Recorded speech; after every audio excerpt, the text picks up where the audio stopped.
Good evening, ladies and gents. Welcome to Project 16 of Art Lounge. Thanks for tuning in. I will be continuing my project, which you're about to see right now. I ended up doing way more work last night, and I got some good results. Seems like I'll be able to finish it hopefully in the next few days. I'm going to take my time today and just really clean up a lot of these lines. So there is a part of me actually that kind of enjoys the lines that are going outside. Not lines, but the colors that are going outside the lines. And there's something about that I really like. You know, it's just not coloring it within the box. Coloring outside the box. But just beyond that, it kind of just looks nice. I enjoy it. So I don't know. I might work on that off stream. But for now, I am gonna try to just clean up a lot of the stuff, fill in a lot of the stuff as well. There's still some work to be done on the what is it called? The fretboard. The neck of the guitar. That's what I was looking for.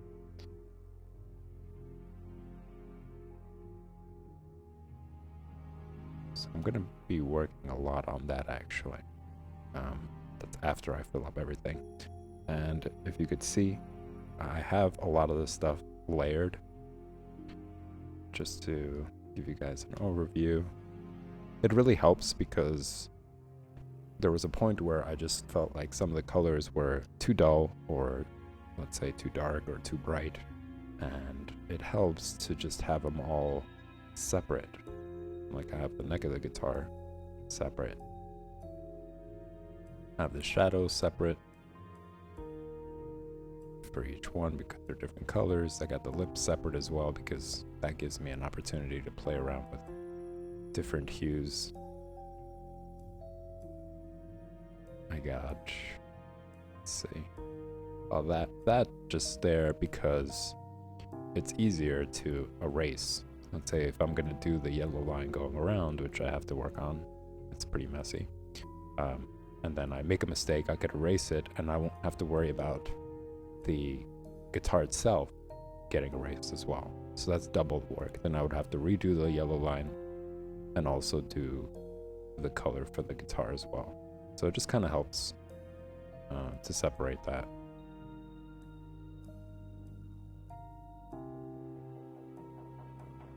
Then this part of the guitar as well, as you can see, that's on a separate layer because it helps playing around with the color there as well. And we got the dress on a separate layer. And the shadow on the guitar as well. Whoops, just showed that. I got the painting in the background on a separate layer, hair on a separate layer as well. So everything is kind of divided on a separate layer, and it allows me to work on it.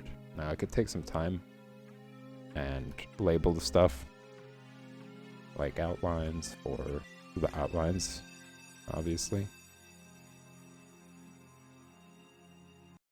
Whoops.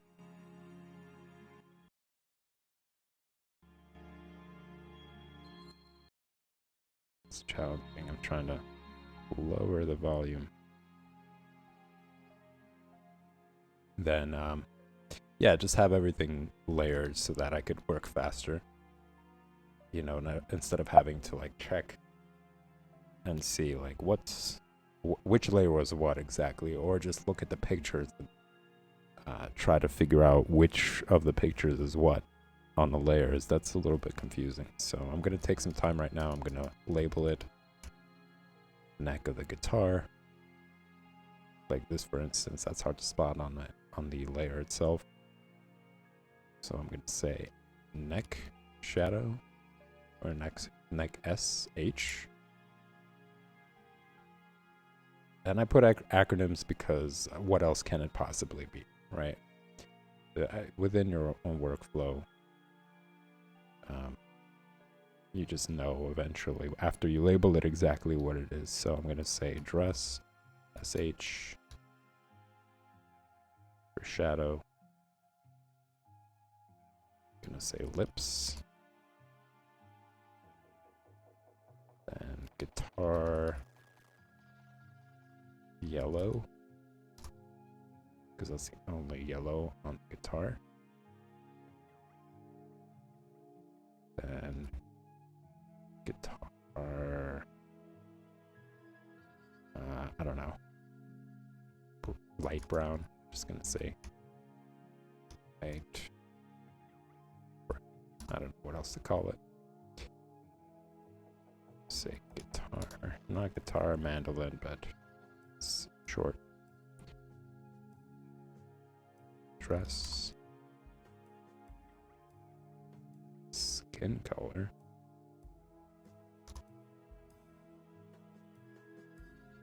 So those of you who are learning how to use the apps, there is an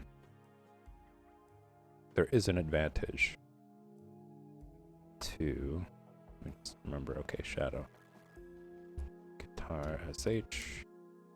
There is an advantage of having some layers on top, other ones on the bottom.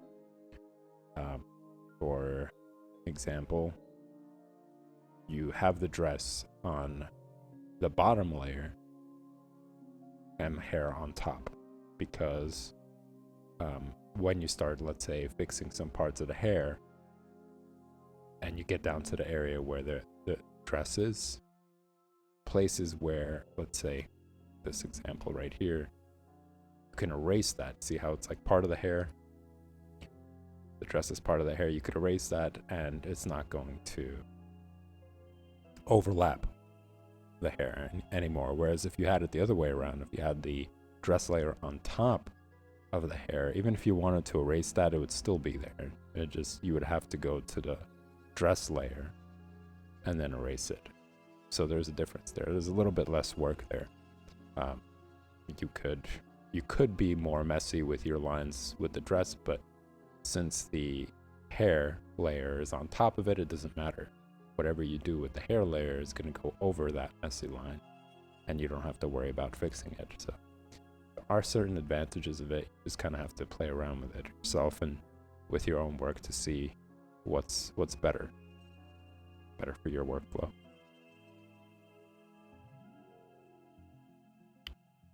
See, what is this? Painting. I'm going to do painting.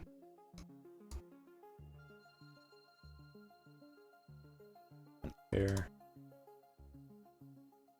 That's pretty much it. We're done. Now I could just look at the layer real quick and guitar strings.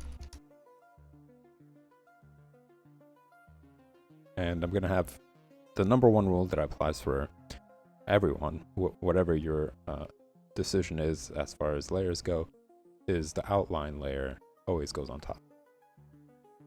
So that's just something to keep in mind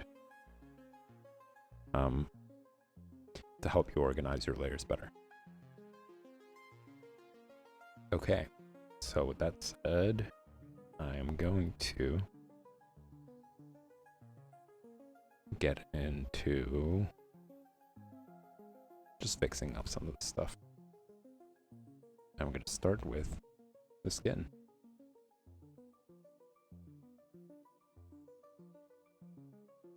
Whoa. What's going on? Why is it not drawing on it? Ah. There's a perfect example right there. This is, like, I can't go over that area because the skin layer isn't on top of the shadow, dress shadow.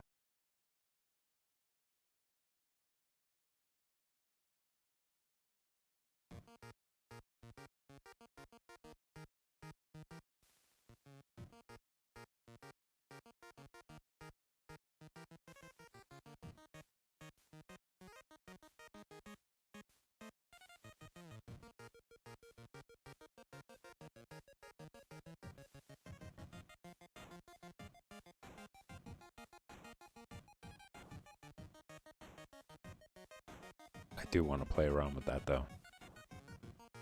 Just coloring outside.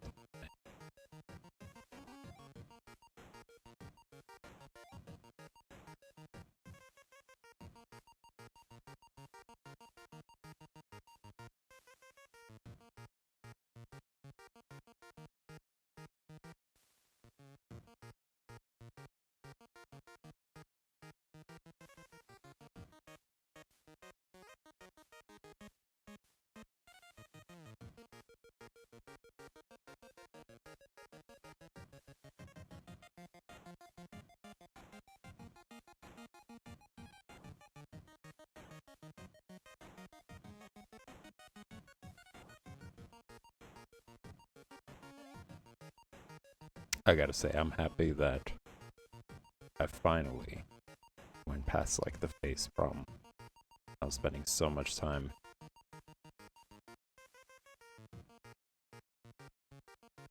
on trying to nail it.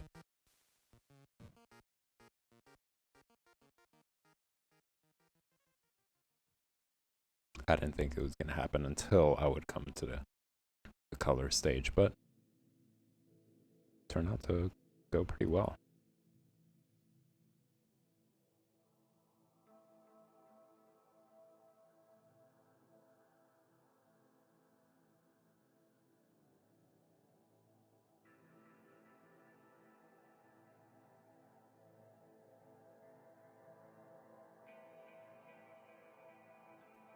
As you guys could see, it instantly changes everything. I did a sloppy job with the skin layer. It's just popping out everywhere because I'm changing the order of the layers.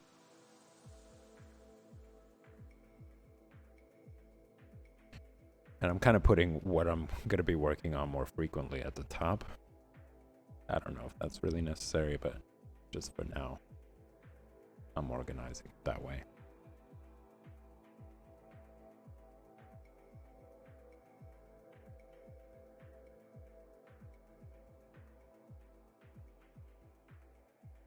Also notice this needs some work.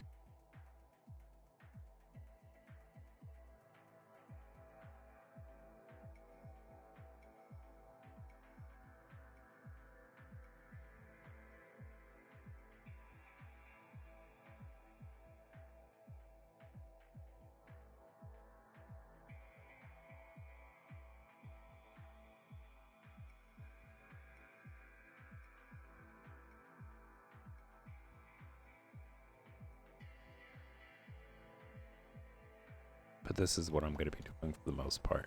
It's just filling in these areas that I think really need some attention.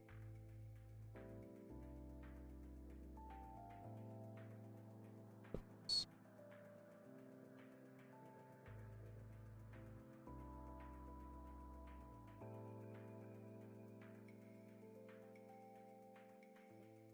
And take note of which layer you're working on, because sometimes it's easy to get distracted and start doing something else on that layer.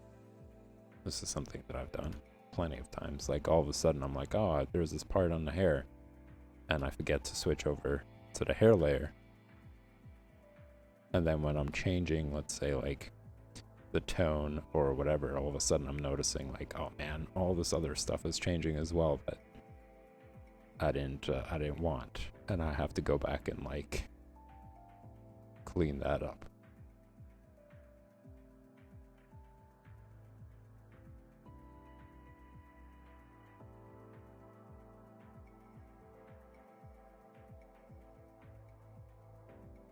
So be mindful of the layers you're working on.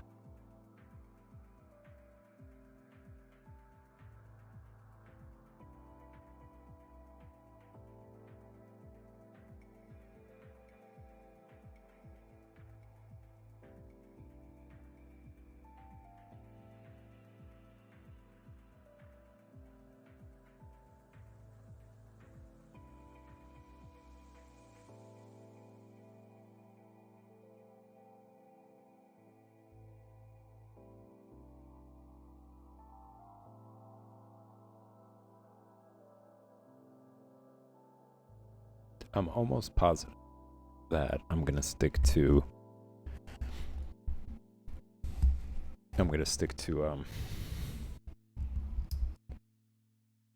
just having it this flat as far as colors go.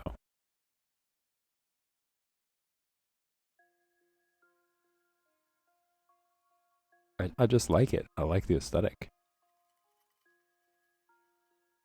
I'm not planning to do more shadows on the face, despite the fact that I was like really banking on it to bring out more of her face features, and I was hoping like, oh, if I put the shadows under her eyes, it's gonna change, like, let's say the way the nose looks or something, because I was really struggling with that as well. I was like, oh man, it still doesn't look like her at all.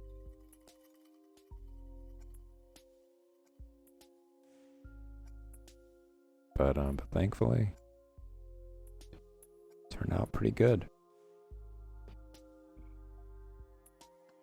I spent at least like 4 hours just working on the face the other day. I don't remember if it was last night or the night before, but after 4 hours, I was like, man, I didn't really work on anything other than that. Which I'm glad I did. I wanted to just spare the stream from just focusing on that the entire time and not getting anywhere else with it.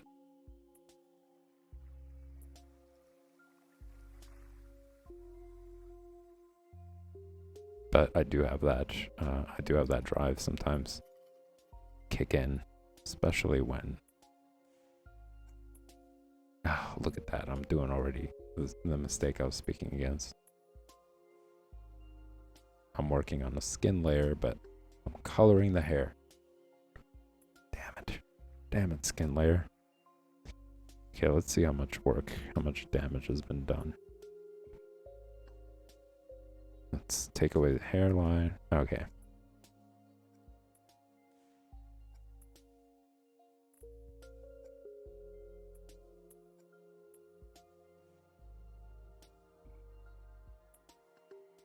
I'm gonna just erase it.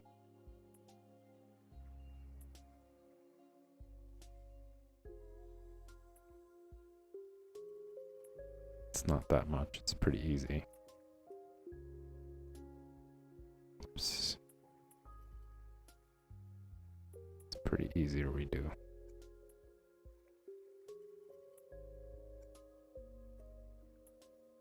Clear? Is it clear? Okay.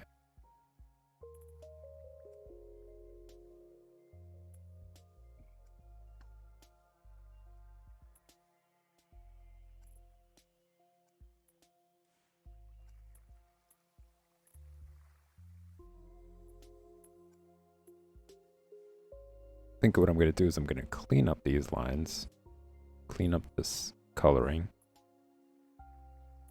and then once everything is pretty much how it should be, I'm going to play around with maybe having some parts outside the lines.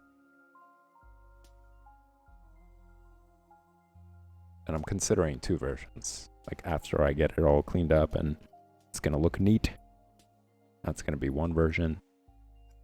And then I'm gonna play around with it as the second version.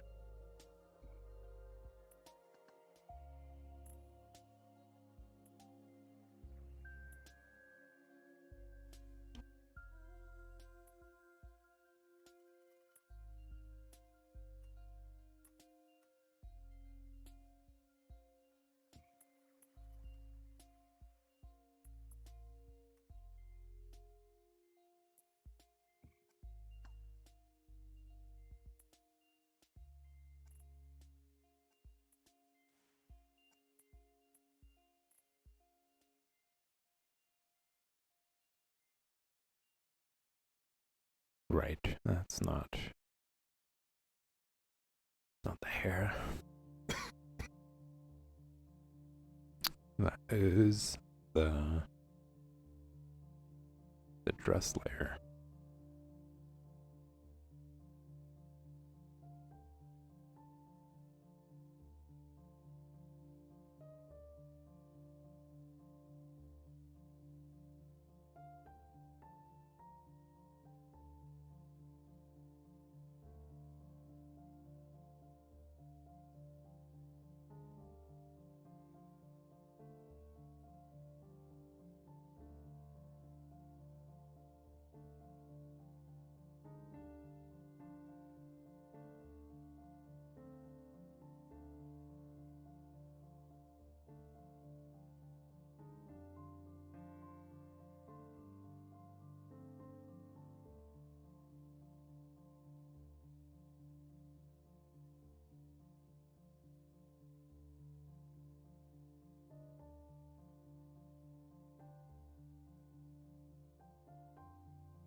keep wanting to go back to this little lock over here.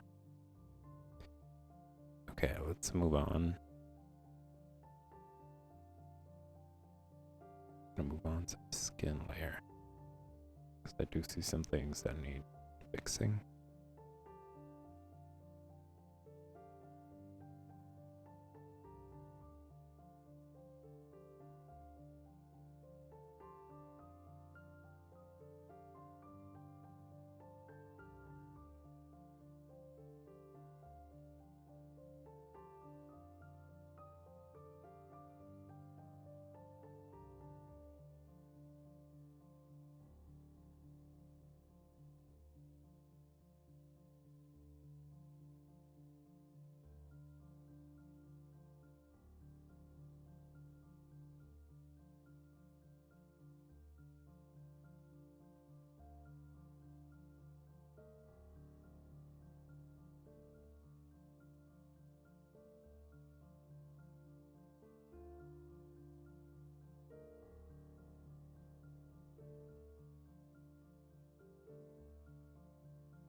This is what I like to call as icing on a cake.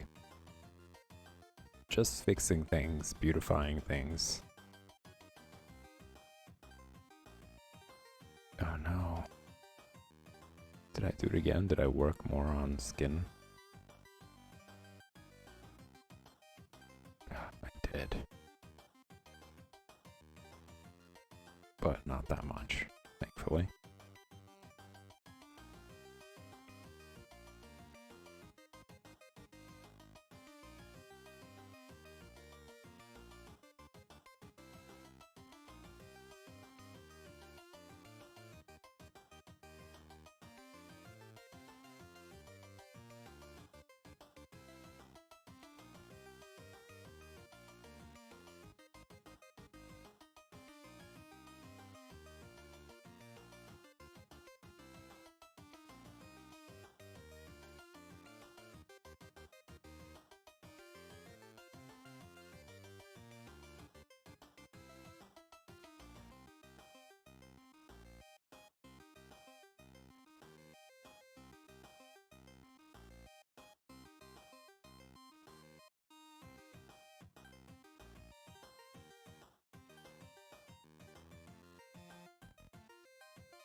I'm not sure if I don't mind this sprite music because I'm so into the work that I'm doing right now, or just because it reminds me of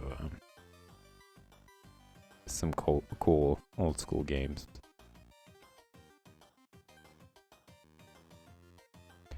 One that I could think of was Chrono Trigger. I don't know why that game really like resonated with me. I played it, I remember, and I was so into it. Uh-oh, don't want to switch. And just stuck with me.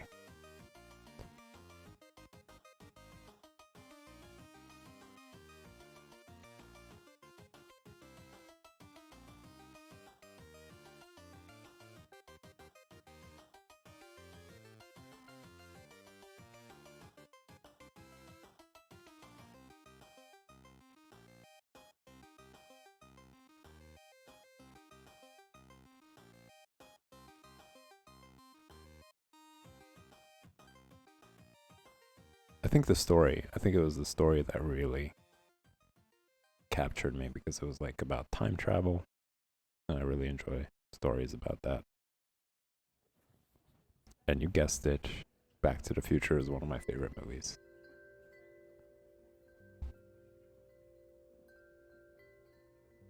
I just think the character development is so great. I really like Michael J. Fox. I like him as a character, as an actor.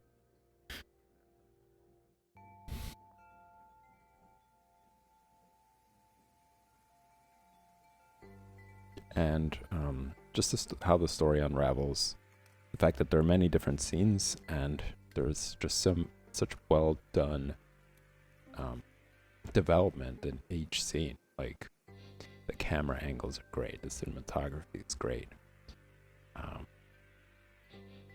Just captured a lot of beautiful elements, I think, in movie making.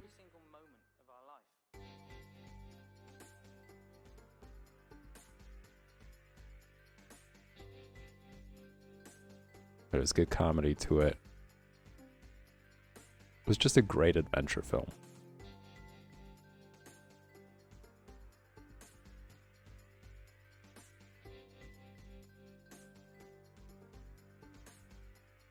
And I want to say that it wasn't Hollywoodified.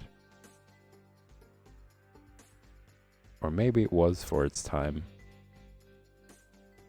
But compared to like the Hollywood films that you see now, it's just, I'm not a fan.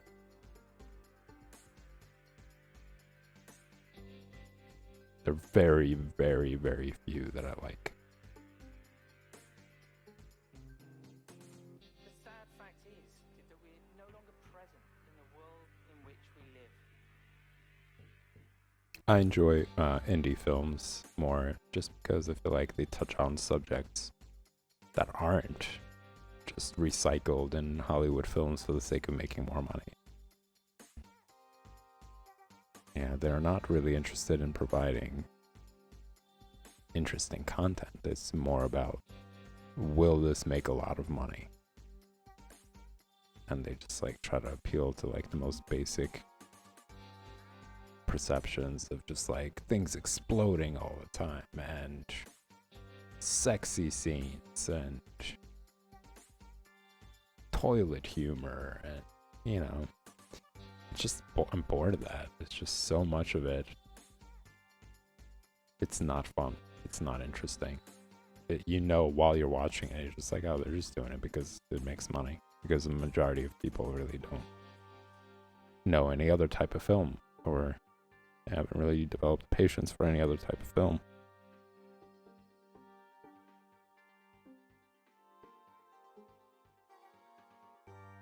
Most people assume that meditation is all about sort of stopping thoughts, getting rid of emotions, somehow controlling the mind, but actually it's quite different from that. It's more about sort of stepping back, sort of seeing the thought clearly. Oh, I see. Those are Witnessing it coming and going, outlines. emotions coming and going without judgment, but with a relaxed, focused mind.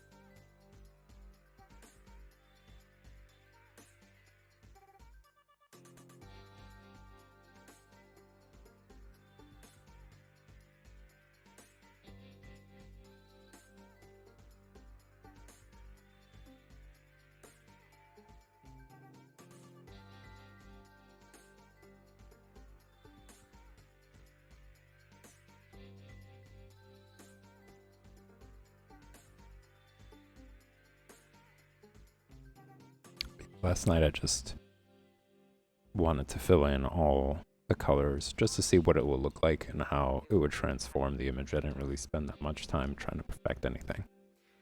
But we can Figured I could save it for this and do just like working all around the painting rather than just fixated on one part. Thought it might be more interesting.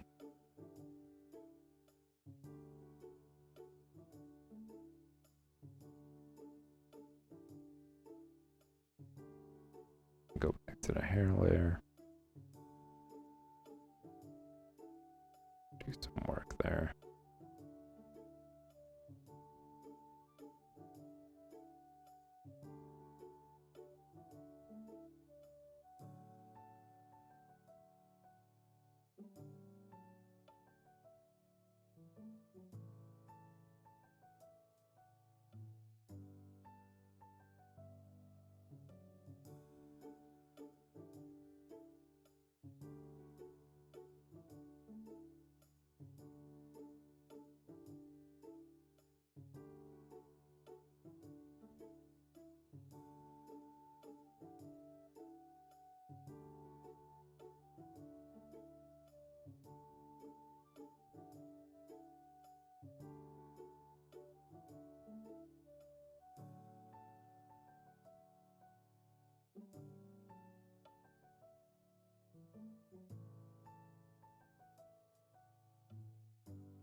This music could be either two things. It could either be another Sprite game or like one of those drug commercials for geriatrics.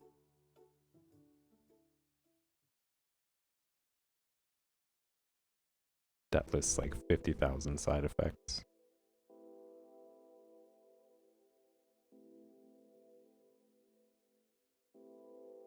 Don't be afraid to borrow.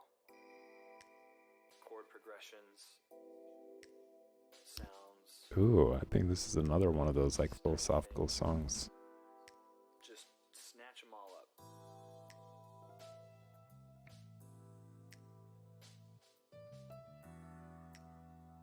Guitar. Let's just put all the guitar layers together. Whoops. What did I just do there? The neck of the guitar, maybe? And that's one of the reasons why I can churn stuff out, is because I don't have a problem with reusing or borrowing something that I heard.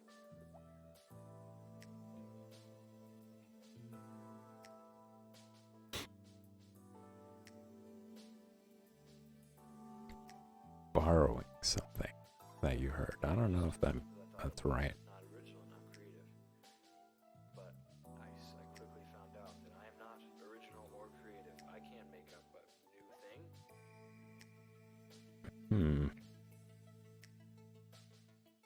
Is this a song about justifying like plagiarism? And I very much doubt, anyways, that any of the people that I listen to were the first ones to think of a particular progression. Sounds like it. Over that, sounding good is easy. So just borrow. Basically, let's just copy it and just do a little changey thing and pretend, like it's yours. No one will know. Oof. I don't know, man. This isn't like a philosophical song I was thinking of at all, actually. It's the total opposite of it. The new generation now can steal everything from the older generation and pretend like it's theirs. Ooh, it's kind of controversial. Is it? Obviously, chords and melodies, there's only so many different things you can do. Yeah, you don't want to push it.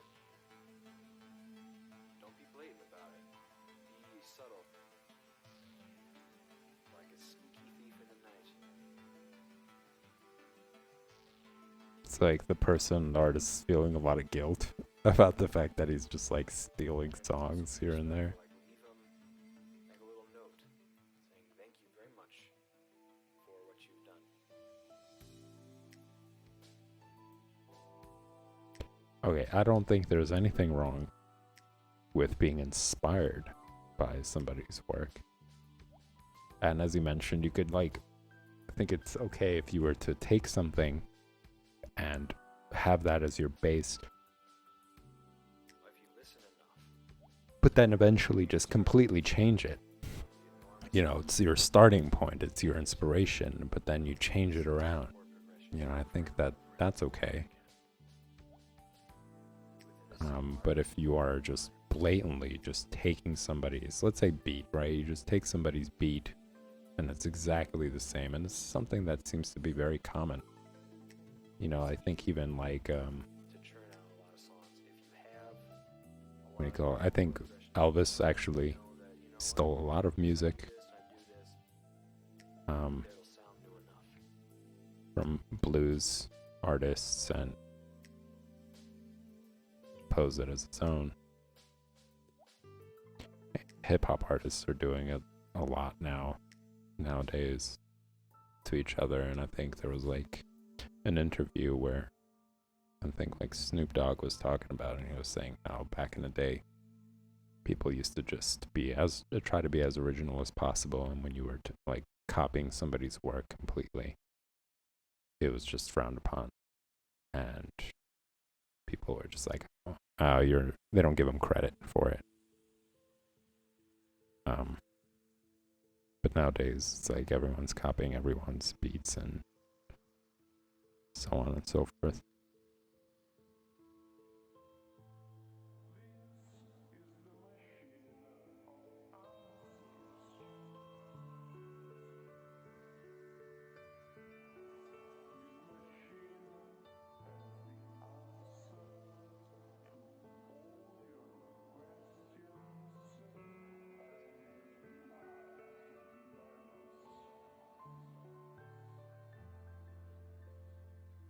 And I think part of it has to do with, if not all of it, has to do with like money, fame, popularity. So all these quote unquote artists aren't really doing it because they want to make music. They just want to like maintain their status.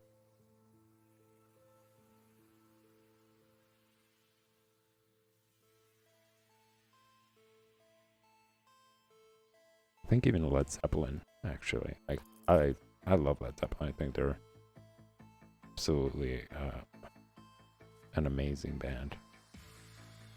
But I think they also took some songs.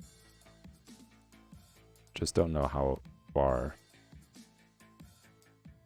they copied. Like, was it just to the T, or was it more of just like, you know, having some songs as like the base,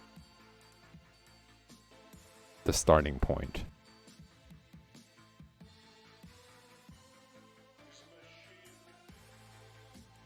And I also think that, you know, with how the system is now, in a sense, record labels and such, they're like, oh, well, if you want to make more money, you have to produce more work.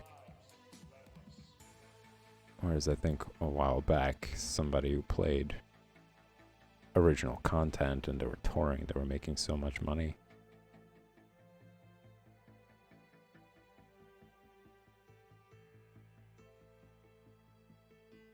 That they didn't need record labels and all that other stuff.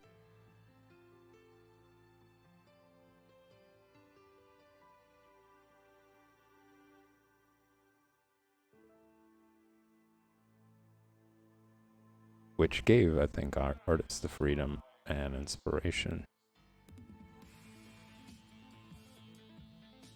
But of course, corporations monetized on all that. They're like, how can we squeeze every little drop out of an artist? And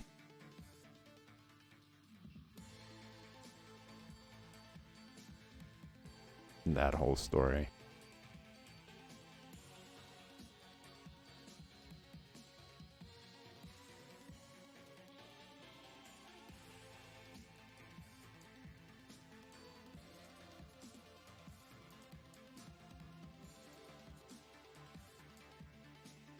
And I might have mentioned this on the previous stream, but I think that the Fountainhead actually, you know, as much as I might not agree with Ayn Rand and her philosophies and all that stuff, that book was great.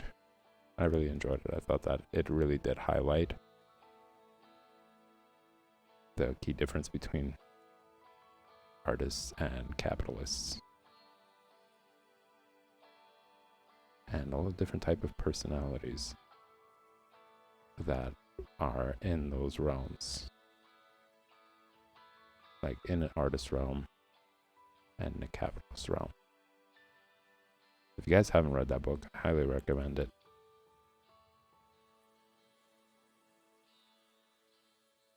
Talks about some really interesting things, brings up some really interesting characters.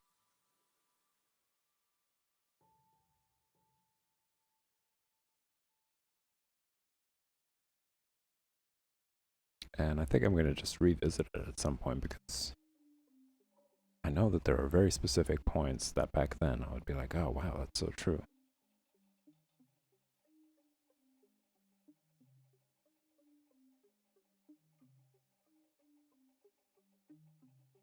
From what I could remember, there was Keating. He was like Howard Rourke's competitor, right? He was the type to like sign up for competition when it came to like the art field, or rather, it was like the artist field or architects. And he took the capitalist route, so he would do whatever it takes to just beat the competition, you know. That's somewhat what I remember from it. So it's a little bit similar to like Salieri and Amadeus, that movie I mentioned several times. Amadeus,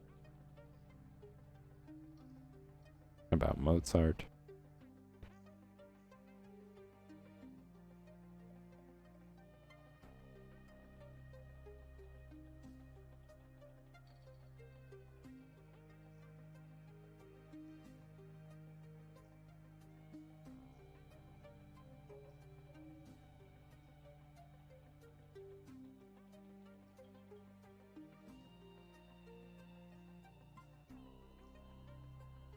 And then there was another character, and this is kind of why I brought it up. There was a character who just wanted to own everything that was artistic. Not create, but own.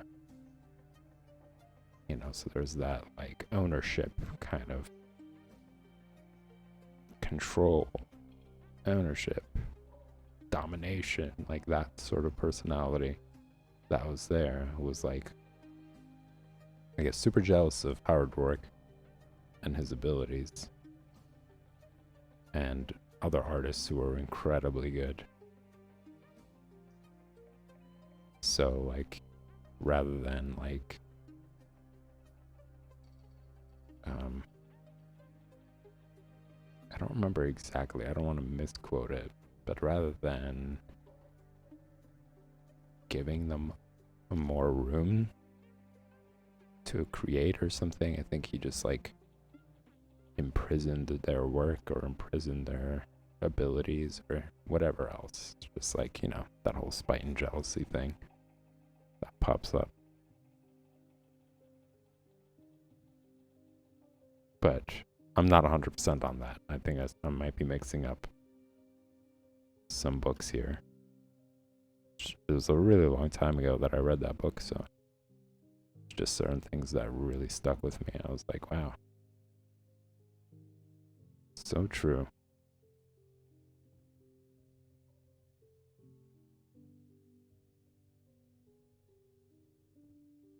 I mean, take a look, for example, at companies like something that happened not too long ago, right? Spotify, where they're basically paying 0.0013 cents for how many times an artist plays, how many times an artist's track is played. It's like ridiculously small.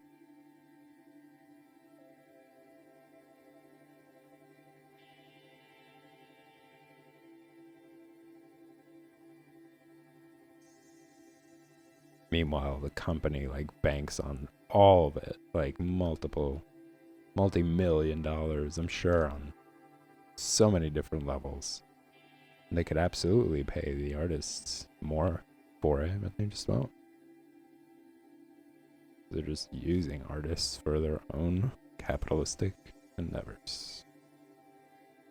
Yet another example of how toxic and disgusting that system is.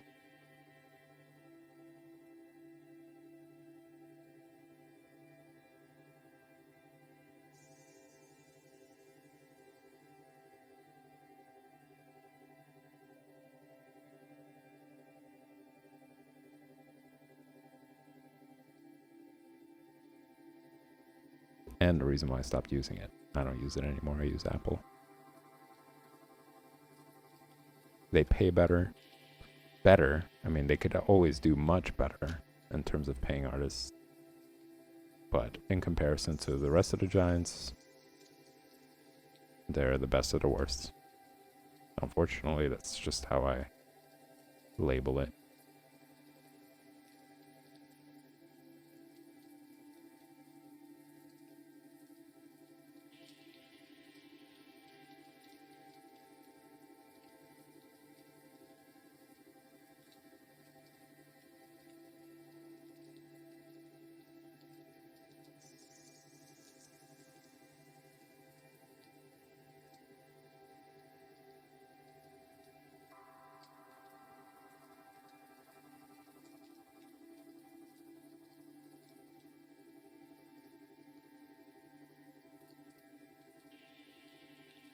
I gotta work on this right here. I think it is on the neck of the guitar. But in the original, it's much bigger. I don't think I paid attention to that.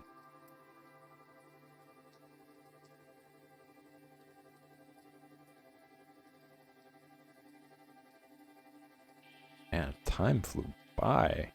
It's already over. This session is almost over.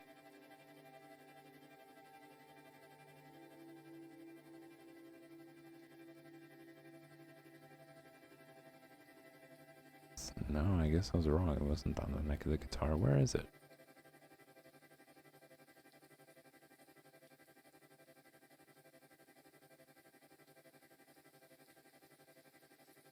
Ooh, it's on the outlines.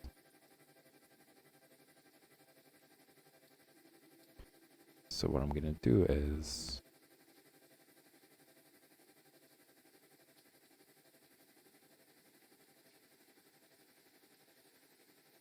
just gonna cut and paste it.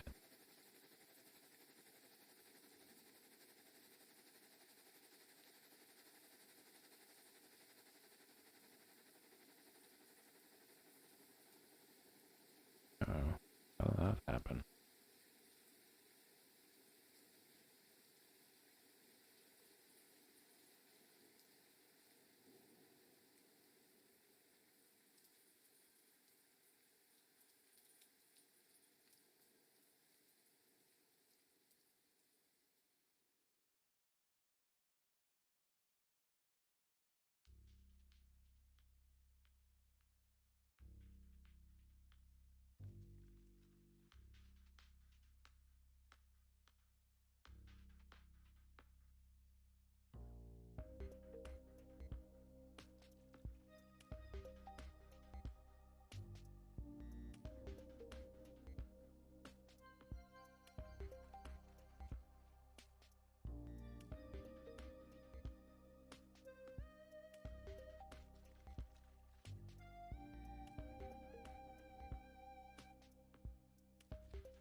think once I end this, once I draw this, I'm gonna have to call it a night for this project stream, y'all.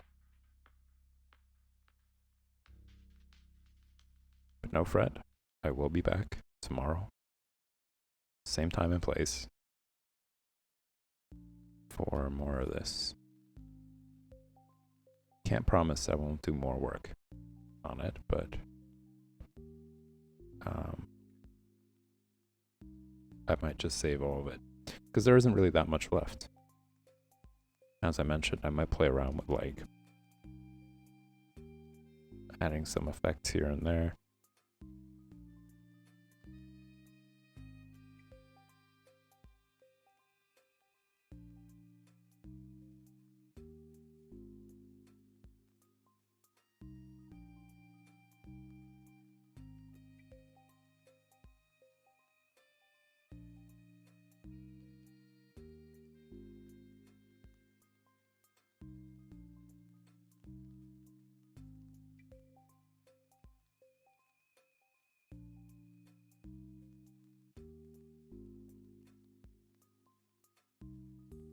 It's not necessarily the work that's the difficult thing.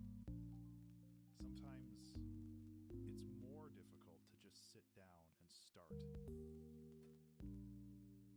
And starting is probably the scariest part because everything is unknown. But once you start moving, the path is much clearer.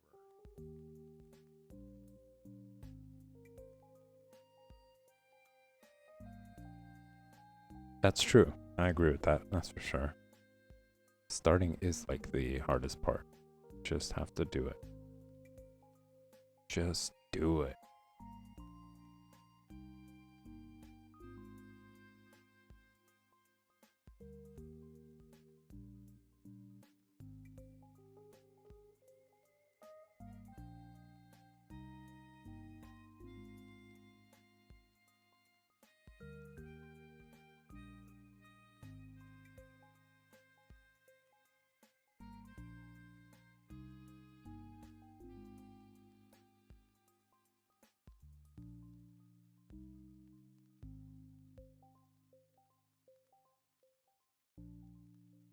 All right, y'all. I'm going to take a 5-minute break real quick. And I will be back shortly for coloring comics, where I'm going to be watercoloring John Buscema's amazing work. So stick around. I'll see you in 5.